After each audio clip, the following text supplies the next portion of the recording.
एक सेठ से लक्ष्मी जी रूठ गईं और जाते हुए बोली, मैं यहाँ से जा रही हूँ, अब मेरी जगह नुकसान आएगा, तैयार रहना। और अगर तुम मुझसे जाते जाते कुछ मांगना चाहते हो तो बोलो। सेठ बहुत समझदार था, बड़ी विनम्रता से बोला, माता नुकसान आ रहा है तो आने दीजिए, बस मुझे एक वरदान दीजिए कि मेरे परिवार में हमेशा सुख और शांति बनी रहे। लक्ष्मी जी मुस्कुराएं, तथास्तु कहा और वहां से चली गईं। अब उस सेठ की 4 बहुएं थीं। कुछ दिनों बाद सबसे छोटी बहू खिचड़ी बना रही थी। उसने खिचड़ी में नमक डाला और अपने काम में व्यस्त हो गई।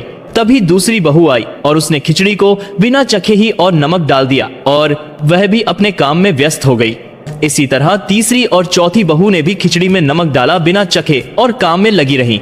रात को सबसे पहले सेठ खाना खाने बैठे। जैसे ही उन्होंने खिचड़ी का 1 चम्मच लिया, उन्हें महसूस हुआ कि इसमें बहुत ज्यादा नमक है और सेठ जी तुरंत समझ गए कि नुकसान आ चुका है। किसी से कुछ नहीं कहा, चुपचाप खिचड़ी खाई और चले गए।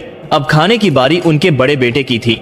बेटे ने खिचड़ी का एक निवाला लिया और परिवार वालों से पूछा, पिताजी ने खाना खा लिया, उन्होंने कुछ कहा? बाकी सबने जवाब दिया, हाँ पिताजी ने खा लिया, लेकिन किसी से कुछ नहीं कहा। बड़े बेटे ने भी चुपचाप खिचड़ी खाई और चले गए। इसी तरह परिवार के सभी सदस्य एक एक करके आए। अपने से पहले वालों के बारे में पूछे, कुछ नहीं कहा, चुपचाप खिचड़ी खाई और चले गए।